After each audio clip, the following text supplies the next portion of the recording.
criminals.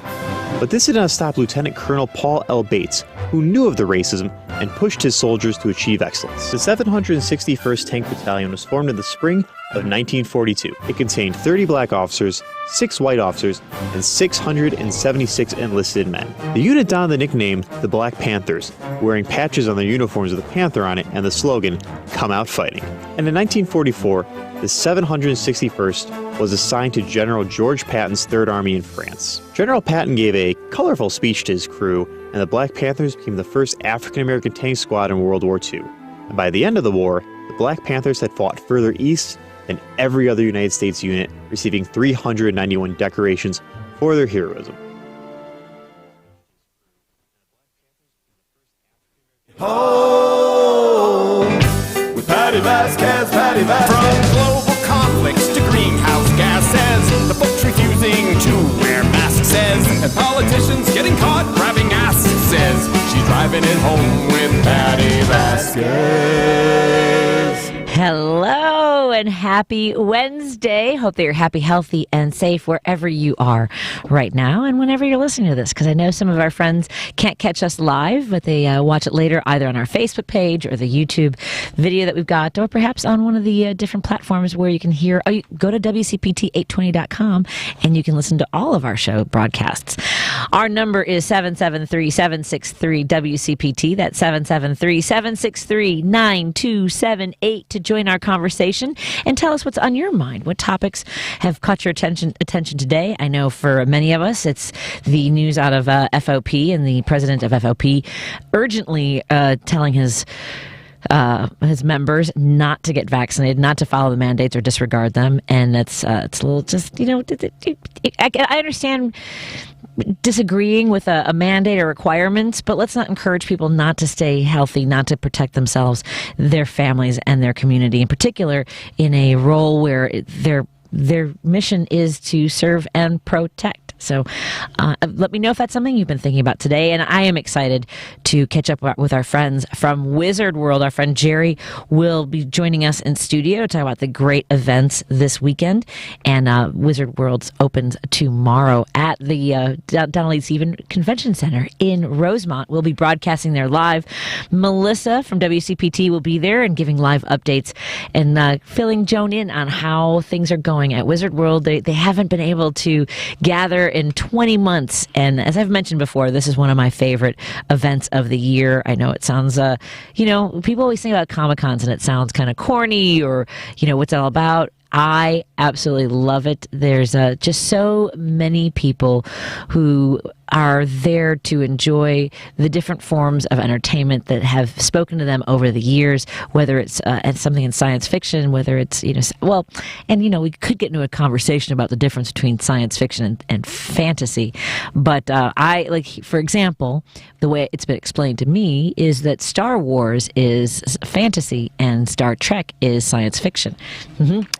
Muddle around, let that sort of twirl around in your brain a little bit.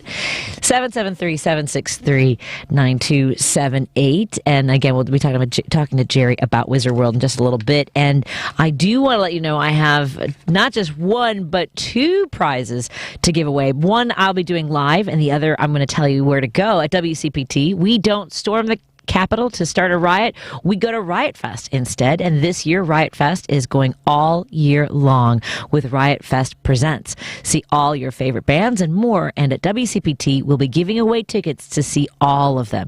Check into the WCPT Club to see who's playing and to enter to win. And today we are going to give away a pair of tickets. Oh, I am giving away a pair of tickets on the air. I didn't know that. I'm excited now. I get to be the prize giver. We're giving away a pair of tickets on the air to see Front Bottoms at Radius this Friday, October 15th. So that's this week on Friday the 15th.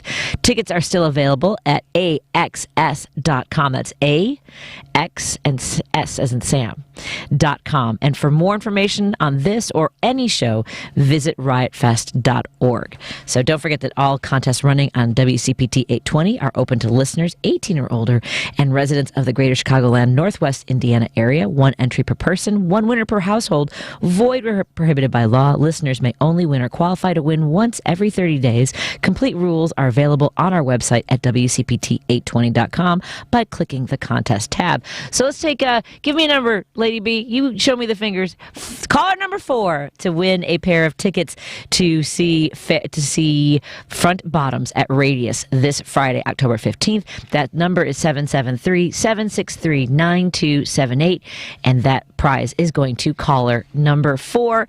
And I look forward to finding out who our winner is. And later on, we'll be giving away another prize. So stay tuned for that. And look at the phone. The phone lines are already ringing. See, Lady B chose number 4. That means that 3 people she has to say, sorry, try again. But that means try again. Hang up right away and try again. You have a very good chance. I don't know how many of you grew up with parents, or maybe you have always tried to win prizes on the radio. It's one of my favorite memories. Was my dad used to listen to, let's just say, another radio station, and he loved trying to call in for prizes. The one I remember the most was a station was giving away tickets to, it was round trip tickets to go to Los Angeles and 2 tickets to sit in the audience of the Academy Awards. It's one of my favorite memories. My dad tried every day, every morning, trying to win those tickets. And my dad was convinced that even when you got a busy signal, that you could just wait until it wasn't busy anymore.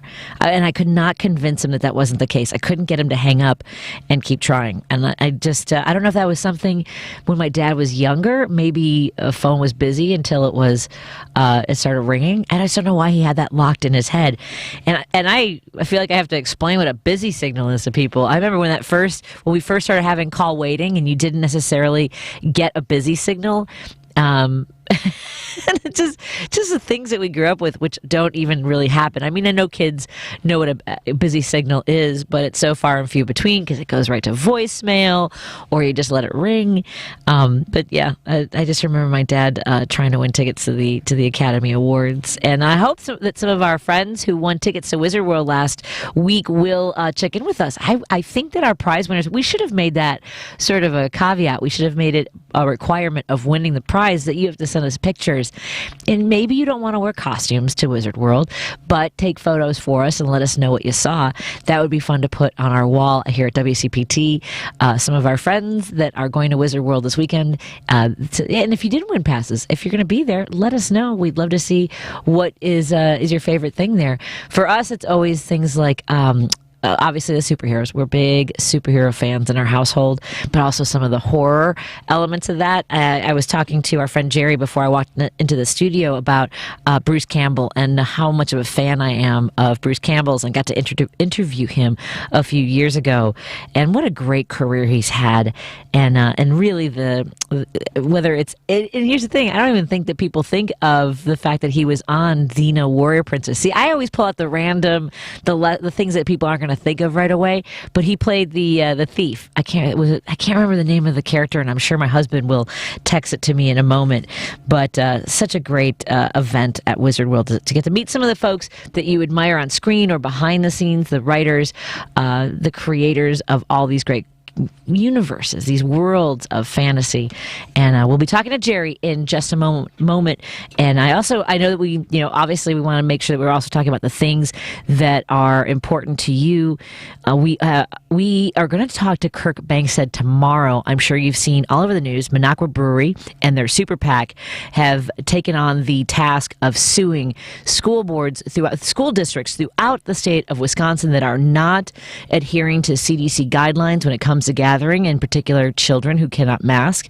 And he's getting a lot of traction on that. So we want to find out how that is going, because there are families. If you go to Minocqua Brewery's page, this is #ProgressiveBeer, and you can see there are parents who are responding to his actions with so much gratitude because they are surrounded by people who refuse to mask, they refuse to socially distance, they are not getting vaccinated, and this is going to continue to be an issue because we're seeing with the job numbers that there aren't that we're not coming back. We're not roaring back the way some people were either predicting or hoping, because one, the Delta variant is highly contagious, which means that we are having parts of the country that are spiking that affects us all over the country, and we also have people who are worried. There's a lot of anxiety involved in being exposed to the virus, and we're I can't tell you how many people in my life who I'm finding out are vaccinated and are getting diagnosed with COVID-19. They're falling ill, and we are having spikes in the Chicagoland area. I'm gonna gather that we are gonna have more of that going forward as we have so many groups that are being willfully belligerent when it comes to requirements for employment. We're seeing that it works. We're seeing that it does work when you tell folks that, hey, look, if you want to work here, we're going to need you to be vaccinated for the safety of everyone. It's worked for the airlines. It's worked in municipalities across the country. In Chicago, we are running into some walls. And I get that it's labor. I get that we have workers' rights. Workers' rights are also the co-workers. The people who work in the same space with you also deserve to be protected as part of their rights.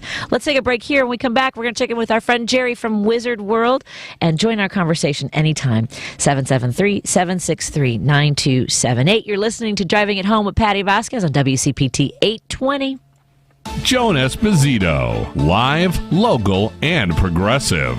If we don't get a significant part of the unvaccinated population of this world vaccinated, sooner or later, the virus is going to figure out how to defeat the vaccines we've gotten. So they're going to basically bring us down. Joan Esposito, weekday afternoons 2 to 5 on WCPT 820. If your family depends on your income and something happened to you, what would happen to them? You need life insurance, and SelectQuote can help you get it at a price you can afford. SelectQuote found Jacob, 40, who's in excellent health, a 10-year, $500,000 policy for only $19 a month. Not in perfect health? Don't worry. SelectQuote found Tanya, 40, who has type 2 diabetes, a 10-year, $500,000 policy for only $32 a month. We shop companies like Protective, Prudential, American General, and others to find you the company with the best rates. Give your family the security they need at a price you can afford. For your free quote, call 1-800-519-0449. That's 1-800-519-0449. Or go to SelectQuote.com. That's 1-800-519-0449. SelectQuote. We shop, you save. Get full details on the example policies at selectquote.com/commercials. Your premium could vary depending on your health, issuing company, and other factors. Not available in all states. This is the sound of the ComEd Energy Efficiency Program, saving you money and energy while helping you lower your carbon footprint. With discounts on Energy Star certified LED bulbs, so you can come back to a home full of savings. Learn more at ComEd.com/lighting. ComEd, powering lives. You're listening to Driving It Home with Patti Vasquez. In your communities, in Chicago. On WCPT 820. We are hanging out in WCPT 820's studios because I'm like one of the few people that get to come in these days, and that means that I get to have guests in studio, and I feel really I'm so lucky to have Jerry Milani, who's here to tell us about Wizard World. It's opening tomorrow. Hey Jerry, how have you been? I've been great. I haven't been in a radio studio in 20 months, so here it is. It is it's surreal. Unbelievable. Yeah. Hi, welcome. I'm so excited to be here, and I'm so excited to be in Chicago, and I cannot wait for Friday. It's so exciting. Where are you from originally? I'm in New Jersey. You're in New Jersey. Where in New Jersey? I live in right by Newark and Montclair, a town called Bloomfield, New Jersey. So when you come into Chicago, I mean, we're like East Coast light more than we are anything like any other part. Like we're not West Coasters where we're a little too chill, right? I love Chicago. Okay. We've been doing, Wizard World's been doing the show for 23 years in Chicago. It's our longest running. It's the first show we ever did. It's the last show we're doing. This is the last show under the Wizard World brand. Wait. I'm sorry. Yeah. What? So the Wizard World shows are moving under the Fan Expo umbrella next year. So Fan Expo is another company that's been doing fabulous shows for years. Yes. And they are now expanding from what's 11 shows to now 17. So 7 of the Wizard World shows, including our flagship Chicago. So if you love Wizard World Chicago, you have to come and cry with us this weekend. It's bittersweet. We're excited. Yes. We're nervous, but at the same time, we know there's great things ahead. But we're glad there's one more Wizard World for us to, show off our W's. I didn't know that. I'm triply glad that I'll be able to join you tomorrow. Friday I'll be there broadcasting live, and then Sunday I'm bringing my sons and his friends, and I'm excited to be there for the last hours of Chicago's for Wizard World. Tell us about the genesis of. You said 20. Sure. The first, this show actually predates that. It was called Chicago Comic-Con back in the 70s, and then Wizard World, which was at first Wizard Magazine, that covered the pop culture and comics world in a magazine format that no one else was covering for years. And that company purchased the Chicago Comic-Con and created Wizard World Chicago in 1998. And it ran consecutively here every year until last year when we couldn't because of the pandemic. So this is not only the 23 years, it's the 23rd year. Normally it'd be the 24th. It's the 23rd show. Right. And I've been to 13 of them now. This will be the 13th. So I've seen the show grow, but also you talked about the people here and the fans, and they just embraced this show. This is our show. This is our flagship show. This is the one that when people say Wizard World, they really mean Wizard World Chicago, and you've got to tell them if you're in another city. This is our show, and we're going to bring out everything for this one. Pulling out all the stops for this one. For sure. It's a great venue, and that was Fan Expo. That'll be the new sort of umbrella for all these events. Wizard World, to me, in contrast with when they do it down the other ones at the let's say McCormick Place or at Navy Pier. That's where I think Fan Expo has done a couple, and I know that the other comic events are at the McCormick Place. The Donald E. Stevens one. It's not just because it's closer to me, but that venue, it just lends itself to having so many different sort of the energy there, I guess, is what I love about it. And look, those other companies do great shows here. And when another group does a show, an event in the same area where we are, and it's successful, well, that's good for us. It is. And when our show is good, that's good for them. And it's kind of the rising tide rises all the boats. And to me, this is a city that, like it has 2 baseball teams, this city needs more than one pop culture convention. One Wizard World is not enough. One pop culture con is not enough. So we're glad that those other companies do good shows here because it keeps everything fresh for us and keeps us on our toes and making us want to make our show even better, which we do every year. But yeah, you mentioned the Donald E. Stevens, and it's been our home for all 23 years, and we feel a connection to the fandom that's there. I think being there helps people from the north and west of the city and west to be able to go. It's easier maybe to get to for some folks. And it's a fandom that has been so important and integral to what we do at Wizard World, that they come ready for the show. It's usually in August, and this year we're October, so the date is a little different, but we think that same energy that we had in August will still be here. And it's been 2 years since we've done a show. The last show was 19 here. Our last Wizard World show was 2020 in Cleveland in March, but the last Wizard World Chicago was August of 2019. So we're 2 years plus since we've been here, and walked in the center today while we're doing setup and looked around, and it's like we never left. That's right. And the thing is that it actually dovetails kind of nicely with Halloween, though, right? So you have that sort of already that really incredible sense of mystery and, fun and fantasy. And what I've always loved about going to Wizard World, I've mentioned this before, my son Declan has severe intellectual and physical challenges. And Wizard World was the first place, and I think the boys must have been he was maybe 8 or 9, and it was one of those environments where people didn't stare at him, they celebrated because whatever he was whatever fantasy we were sort of enjoying. And I think that has also been a part of whether it's the cross-play and cosplay and really exploring, different, whether it's gender or race, everything that is sort of embraced by fantasy and sci-fi, don't you think? My favorite thing about Wizard World is not people meeting celebrities as much as people meeting each other. Yes. Who share the same loves, the same fandoms. When you go to a Cubs game, you're there with 40,000 other people who love baseball and love the Cubs. When you come to a Wizard World show, you're there with thousands or tens of thousands of other people, and many of them love Spider-Man. Many of them love the Hulk. Many of them love manga. Many of them love playing table games. It doesn't matter. We have so many different things that are at the show that no matter what your son loves, there's something there for him, and there's many other people there who love the same thing. Yes. People make connections at our shows, real interactive, real life connections that last forever because it's people sharing those loves and those joys in that setting. Yeah, it is. I'm trying to think if I can pull up pictures for you before you go, because they're some of my favorite moments with my boys. And as you mentioned, it is fun to meet some of the celebrities. Whether I think I've met like Ralph Macchio and Michael Rooker and even Lonnie Anderson. You guys had Lonnie Anderson there a couple of years ago. I loved meeting Lonnie. I was so happy that Lonnie Anderson. Well, with Wizard World, you can go and you can meet the Stephen Amells and you can meet the Michael Rookers, and they're great. They're awesome. But there's those hidden gems in there. Richard Anderson is my favorite all-time Wizard World guest. He was almost 90, I think, the last shows that he came to in the early teens. He was in $6 Million Man, and he was just the nicest man. And he's one that came to a lot of our shows.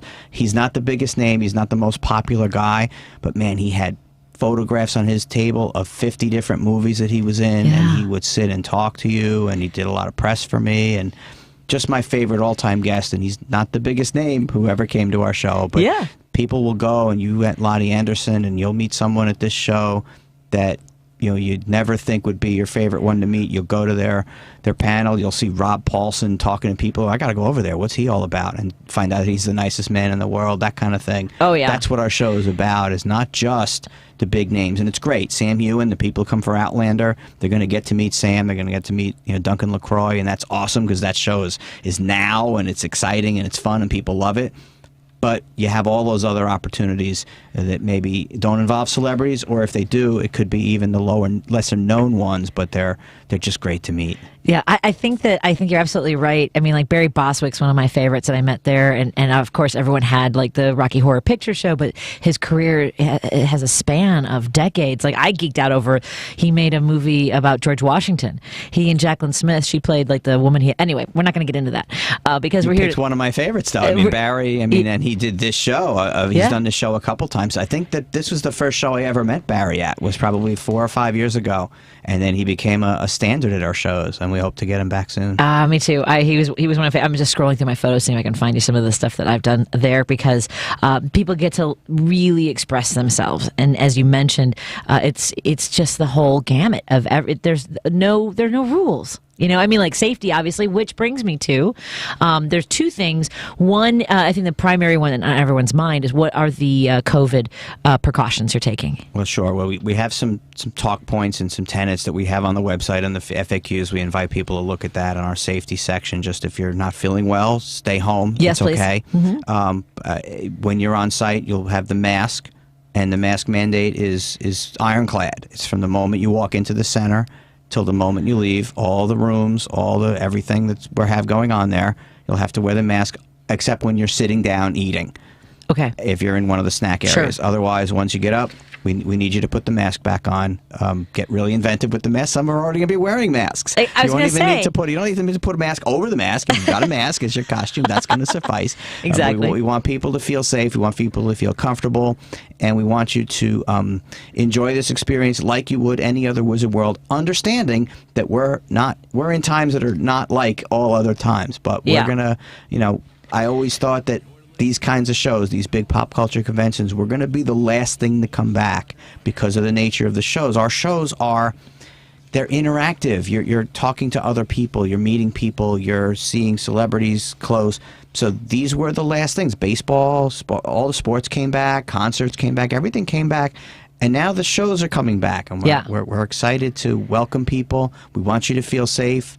and we want you to feel welcome because this is our show, this is our baby, and you can probably hear it in my voice. There's a little tinge of sadness, but excitement that it doesn't mean we're not coming back to Chicago. We are. It's just going to have a different name. A different name, exactly. And I'll bet that some of the vendors are going to have some really cool masks, by the way, because you have great vendors for whether it's T-shirts or any of the the accoutrement for the characters that you like. Yeah, what's neat is that you're going to find things that you never knew existed. The example I like to use and talk about is with Lou Ferrigno. So people love the Hulk, and they're coming to our show because they want to meet Lou Ferrigno, and they're going to get themselves in to go see him in the celebrity area. They're going to walk by some fans dressed as the Hulk and the She-Hulk. Yep. They're going to walk by a vendor who has a Hulk mask or a Hulk piece or something you've never seen before. They're going to go past Artist Alley, and there's going to be an artist with an interpretation of the Hulk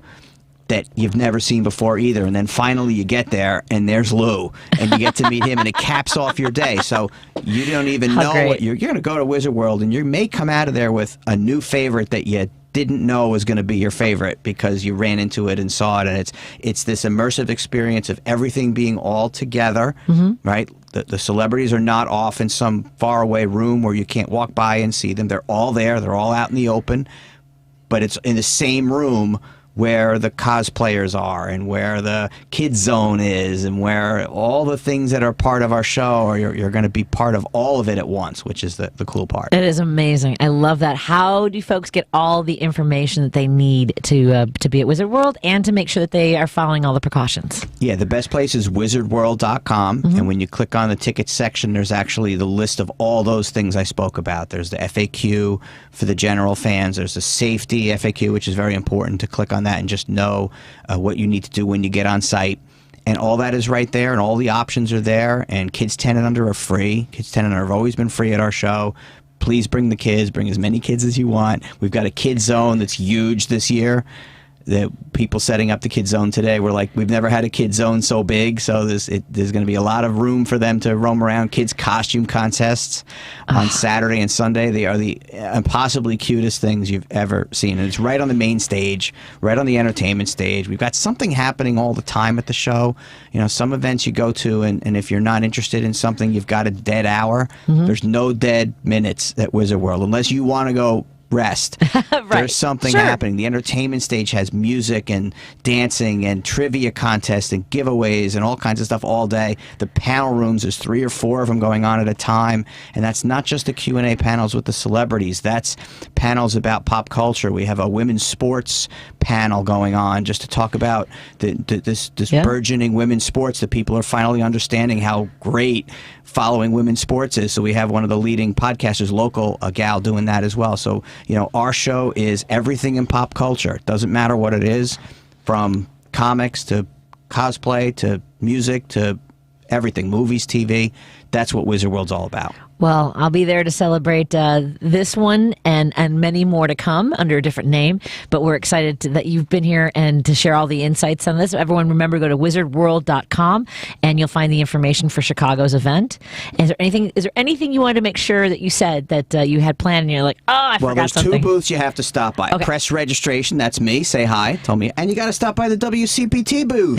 Come on, win prizes. It's going to be a lot of fun. I'm going to be there. Excellent. I'll be there too. I'll be there tomorrow, and then I'll see what I can do over the weekend as well. I love it. I'm gonna bore you with a bunch of pictures when we go to the break. I can't wait.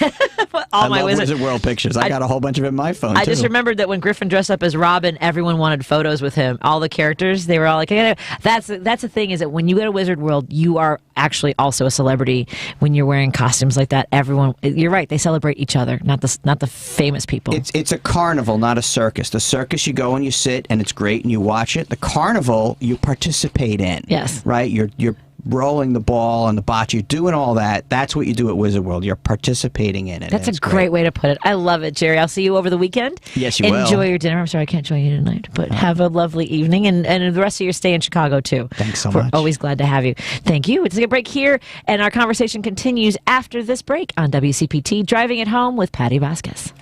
Joan Esposito, live, local, and progressive on WCPT Willow Springs is powered by ComEd. Lower your energy bills and reduce your carbon footprint with the ComEd Energy Efficiency Program. You're listening to WCPT 820. Here's the latest Chicago traffic update. The northbound side of the tri-state is solid from I-88 on up to the Grand Avenue curve with a stalled semi blocking the right lane. East I-80 loaded up Larkin to Briggs with a multi-vehicle crash blocking both shoulders. Now the Eden's End from Lake Cook Road is 42, hitting the brakes at Old Orchard. Kennedy outbound, jammed all the way to the 190. 39 to the split, 18 in the express, hour 3 to O'Hare. Inbound from O'Hare, 57 minutes, 19 of that in from the junction. Eisenhower outbound. That's a parking lot out to 25th Avenue. From the Circle out to 390 an hour and 12. Stevenson outbound, Hefty to Harlem. From DeSable Lakeshore Drive on out to 355 an hour 1. Now the Dan Ryan out to 95th and 38, hitting the brakes at 43rd. That's traffic. I'm Mary DeBadges. All too often, the media are ignoring the everyday heroics of our policemen and women. Well, that changes on News Nation. Dan Abrams and his live PD sidekick Sticks are back in prime time on Dan Abrams Live, weeknights at 8, 7 Central on News Nation. This is the Consumer Attention Lifeline with an urgent message. A federal jury unanimously ruled that Roundup, a popular weed killer, was a substantial factor in potentially developing non-Hodgkin's lymphoma. Victims who used Roundup and were later diagnosed with non-Hodgkin's lymphoma have been awarded millions of dollars. One simple phone call is all it takes to find out if you qualify for a cash settlement. Call now for a free confidential case review. It only takes a few minutes, and there are no fees for our service. Thousands of people may have been exposed to this dangerous weed killer over the course of decades. This is a time-sensitive matter, so you must call now. If you or someone you know used Roundup weed killer and were later diagnosed with non-Hodgkin's lymphoma, this could be your lifeline to substantial financial compensation. Just call 1-800-737-5088. Call 1-800-737-5088 now. For terms and conditions, visit yourrights.legal. Call 1-800-737-5088 now. WCPT 820, Chicago's progressive talk, where facts matter.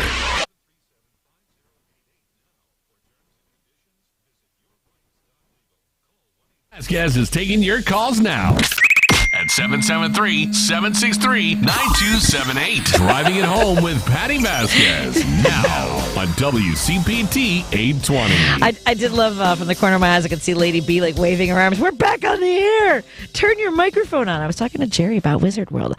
I will be there again tomorrow from 5 to 6, and then on Sunday all day I'll be hanging out and meeting some of the great folks there. So don't forget, like Jerry said, to stop by our booth and say hi and let us know what's your favorite thing at Wizard World.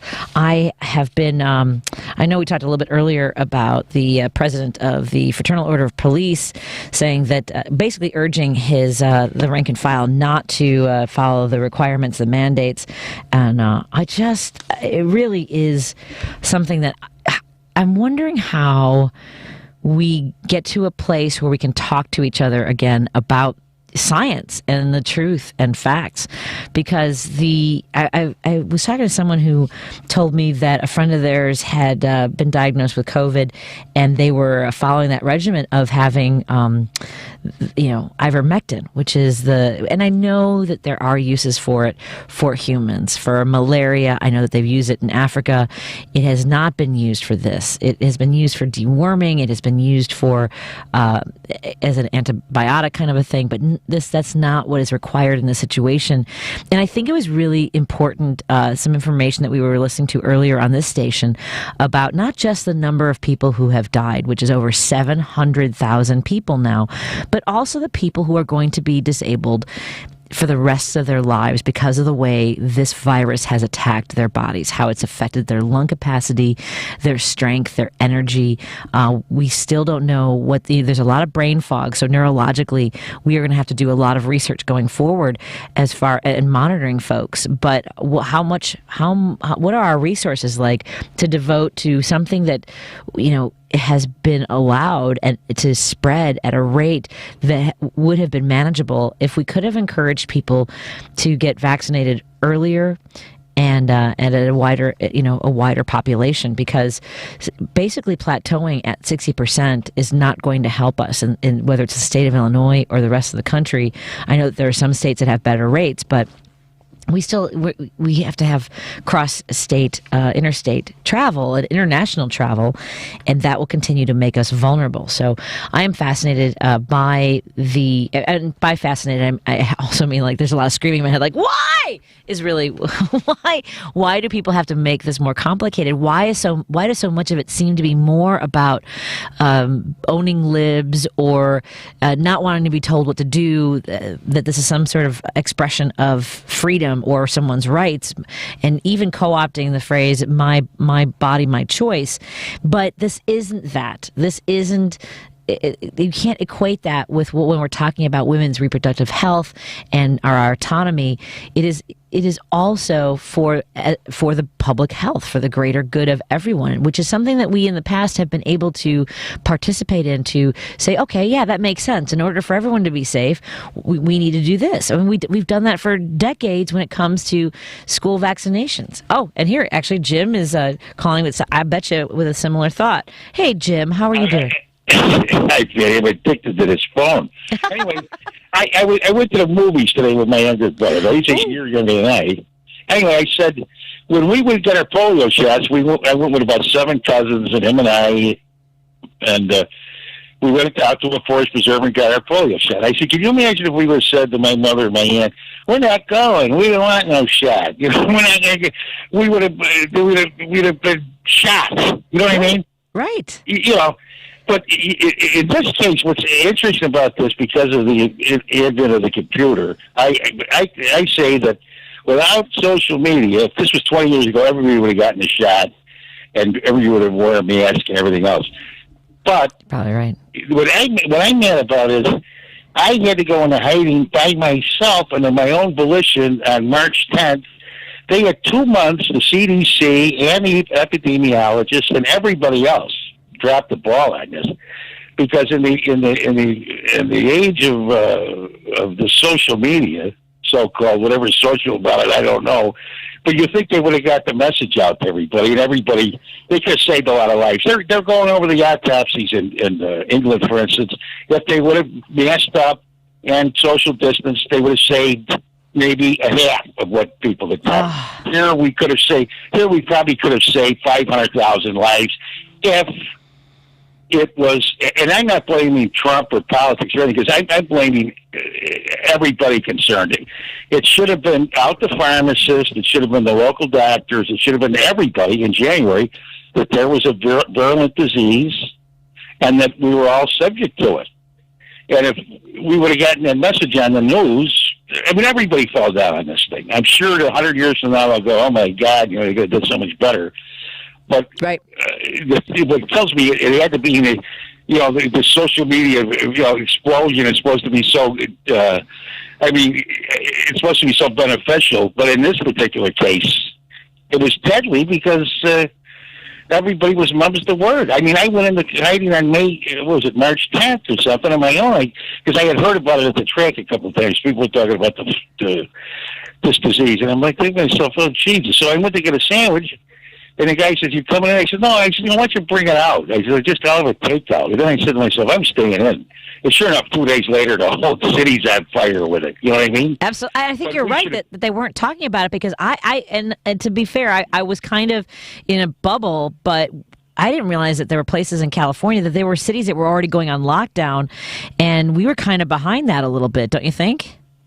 Well, you think it would be on the news. You think it would be on 579 and Fox News or whatever. I don't know, maybe Fox News wants to kill everybody. But my point being, it would be on the regular news. Right. You know, I called up Joan. I said, think if it was 1980 and you were on the television, do you think that this thing would have gotten out of this proportion without social? She said, no, it never would have happened. They would have been on the news. They would have been the front story. 700,000 Americans are going to die from a virulent disease. I think that would be the number one subject on the news. Well, look at how much they dropped the ball. They did. Dropped the ball. Everybody dropped the ball on this. And you'll see the autopsies come up. They'll say in America, 50 years from now, oh yeah, if we would have, the CDC would have warned on social media, called the drugstores and the television stations and everybody else that they could. Like Paul Revere warn us, right? They probably would have saved. They would have saved so many lives. Well, why was the Ebola, the smattering of Ebola cases in the United States, grabbing the headlines at a much larger rate? It was amplified every single day because the Republicans were manipulating that situation for the midterm elections, and then it went away, and there wasn't anywhere near the situation we were in. And President Obama had a plan in place to contain it. When people were arriving at airports, and they would have people in hazmat suits, they would contain the entire plane and make sure that everyone was safe. Yep. But I don't think it was as sinister as that. I mean, I don't think that the Trump White House said, okay, we'll sit in this information. I mean, I know they sat on it because of the election, but it shouldn't have been political, Patty. It should have been humanity first. Forget politics. This was life and death. This has nothing to do with politics, really. You know what I mean? The epidemiologist, everybody who's a scientist should have got a better way of telling us that the sky was falling. You know what I mean? Yeah, I think exactly. I think that, and Trump was even on recording with Bob Woodward saying that it was bad, that it was really bad, and then he didn't do anything about it. He sat on the information. Well, but I can understand his position because he didn't want to. He was running for president, and he figured he would. I think he would have bombed China or Iran if he would have gotten his way. Don't you think? Yeah. I think the generals had to warn China. He's the first person unique in history to do anything like that. I mean, the Justice Department had to run out of the room. And he was doing things that nobody in the history of the United States has done. And I'm sure that he didn't want to ruin his chances for re-election. Yep. But we shouldn't have been held hostage to that. No, not at all. Do you remember? You know what I mean? Do you remember he said it was going to be gone by Easter? Do you remember that? Yeah. But he's crazy. Anyway. But why do you think his followers are so? Why do they think that this is going to benefit them politically, not to get a shot and not to wear a mask?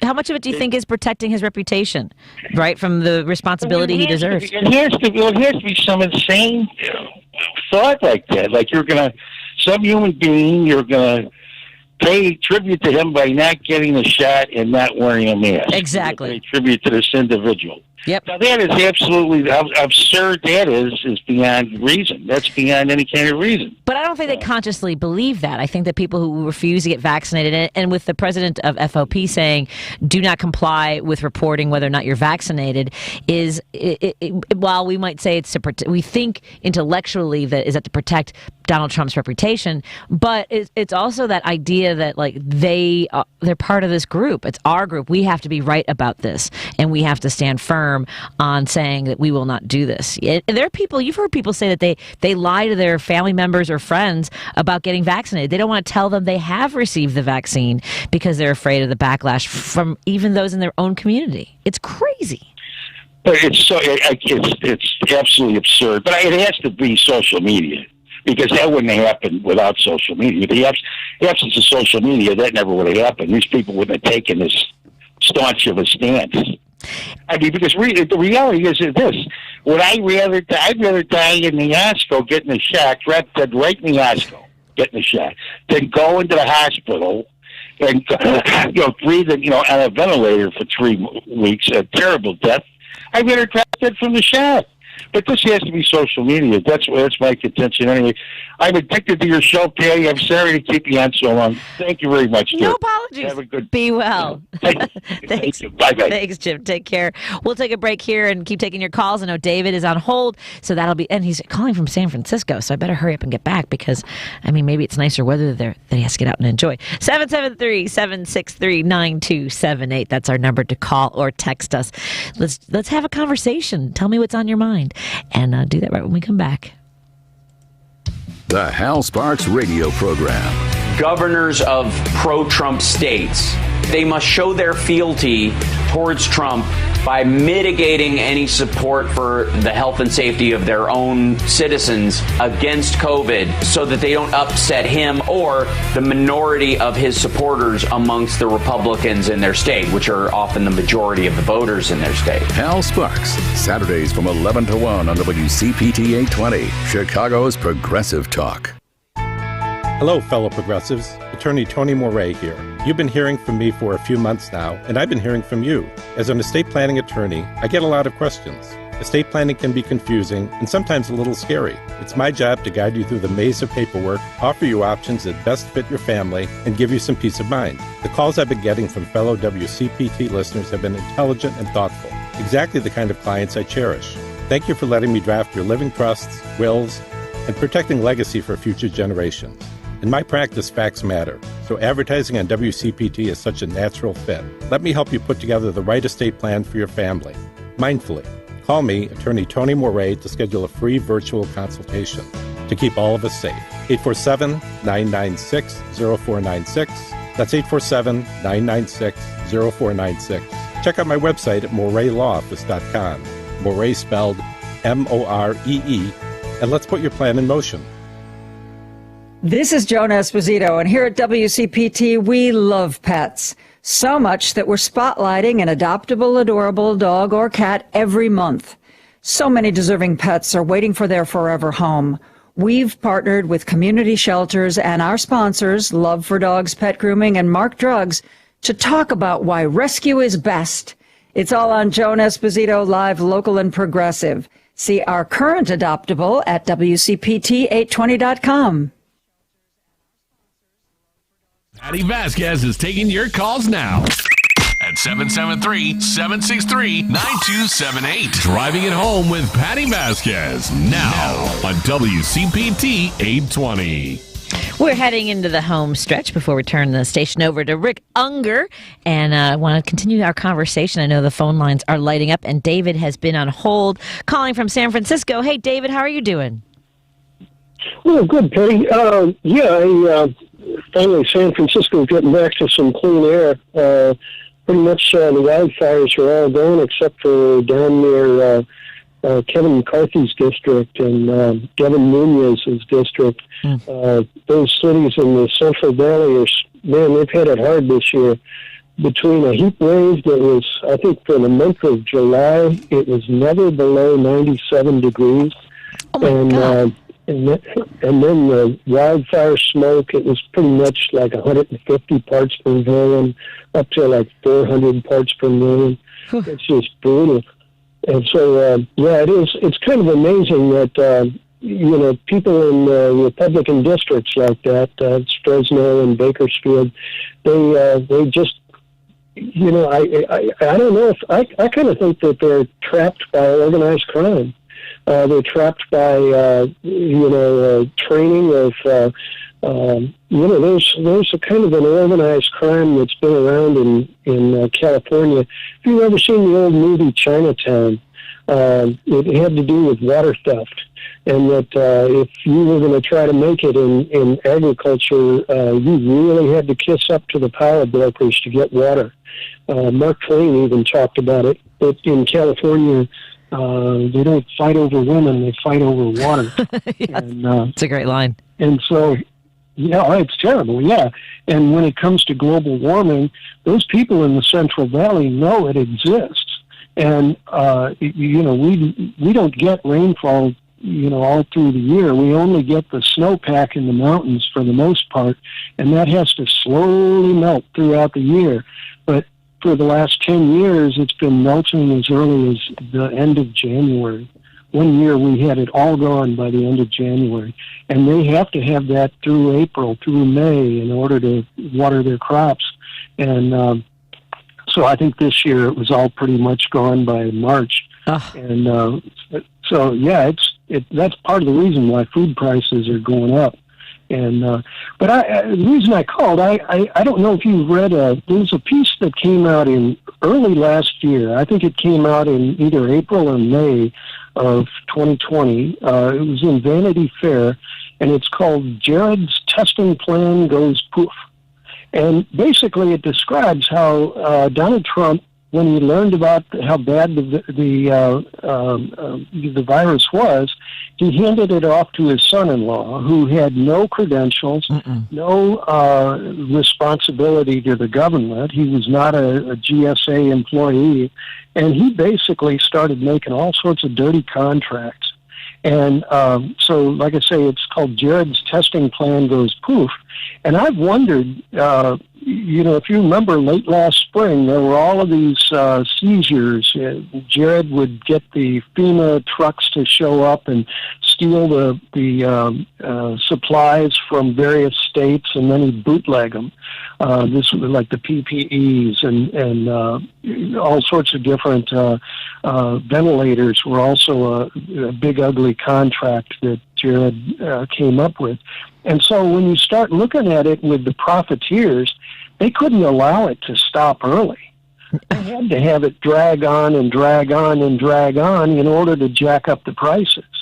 So, like I say, this article, Jared's Testing Plan Goes Yeah, Poof, no, it's in Vanity Fair. I'm tracking it while we're talking, and it says that they had an order of over 3.5 million tests for an amount owed of $52 million, with the client name simply noted WH for the White House. And yeah, I mean, and these are tests that this is a great article. I appreciate, and it's so funny. This is what we're talking about, is like all these things didn't seem to be amplified at the early onset. And it makes sense when you say that testing people would have meant they would have been diagnosed and accelerated how we treat it, how we avoid it, how we save people. But if you're going to make money off the test, off of people, all of this stuff, you needed it to spread. Yeah. It's even uglier. Yesterday, the big headlines were the Governor Abbott of Texas was basically doubling down on stupid and making sure that nobody was forced to get vaccinated or wear a mask. And if you look at there are a couple of websites that show populations and of Texas, and there's a county called Loving, Texas. And it's one of the dinkiest, I think there's only 211 people in the entire county, and 5 of them have COVID. So if you can imagine that a solid year ago, this thing did not need to spread from the transportation routes. It didn't need to spread from the international cities. If it had been tracked and traced early, as I understand it, out in China, they started doing, there were these photographs of people, and they'd have the thermometers, and they'd test their temperature from their forehead. And then if they seemed to have COVID, if they lived in an apartment building, they would make sure that all of the sick or potentially sick people were put on a certain floor so that they didn't share the elevator, that they had food brought into them, that they stayed self-quarantined. Right. And they nipped it in the bud by that tracking and tracing. Exactly. And because, the paranoia, though, if you look at the QAnon types and the Trump types and all of the organized crime types that are profiteering, they had to stir up the paranoia, big government's going to come and get you, as opposed to, that your health department is going to try to make sure that this thing doesn't spread. They turned paranoia into a weapon, and that justified the profiteering. So it's a really ugly scene, and it could have been prevented, but now the tiny county of Loving, Texas has got 5 cases. Yeah, it's you brought up something that I have actually thought about for a while now. When we were in the grips of this, when we didn't have a vaccine yet, and people didn't, as you mentioned, trust the government. We need to have a better relationship with our public health system, and that was something else that was not established. Whether it's statewide, county, city, all those things, we always consider public health to be something that isn't for us. We're like, that's for someone else, and we think of it as for the poor or the homeless. That is our public health system, and that was something I think that would have been helpful on the national level, at the local level, to get that information out there and help save lives. Well, down the street from me is Glide Church, kind of a famous church that deals with the homeless and, underprivileged people. It's been a kind of an activist church for 40, 50 years. And if I were to walk down there right now, I could get tested for free. I could get vaccinated for free. They take up the whole street. They block off the whole street. They've got, anybody anywhere in San Francisco, rich or poor, could come down there to this day and get tested and or vaccinated without any problem. And the fact that they were doing it, they were giving away the first vaccines in January. and they were doing testing in September that I know of. I think that was one of the earliest tests in San Francisco, and they were doing it for free for the homeless, ostensibly, but for everyone that wanted it. Right. And so people who were going to, if you remember late last autumn, people were begging Kaiser, begging all the major hospital chains to get them tested, to get them back. Well, they didn't have vaccines, and they had to wait months while Glide Church made sure that everybody got it for free. I also got mine for free at Haight-Ashbury Free Clinic. And this is just, it's a pity. Well, but it also shows San Francisco's death count as of right now is, I haven't seen it today, but it's right around 650 people. Not 10,000 people for an international city like us, 650 people. Devin Nunez's district, Kevin McCarthy's district is at least three times more deadly than us. I believe it. Because they're the ones that are ranting like cowboys and lying about it and you know, stirring up the paranoia. That's a pity. It is a pity. We've got to end it there, and I apologize to our friends Roosevelt and Glenn who are on hold. Please call back tomorrow. I've got to turn the station over to Rick Unger. It's been a pleasure talking to you, David. Thank you so much for joining us. Yeah, stay safe, Chicago. Yeah, you too, San Francisco. Take care. We're going to be back tomorrow. We're going to have Kirk Bankstead on from Minocqua Brewery to discuss his lawsuits against the school districts in Wisconsin that refuse to keep children in our communities safe. Have a great night. Thank you, Lady B. Always wonderful to work with you, and everyone here at WCPT. Have a lovely night, everyone. Life is already full of surprises, but your tuition shouldn't be one of them. While education costs rise in the U.S. every year, University of Phoenix is committed to protecting you from rising tuition costs with our tuition guarantee. We lock in your tuition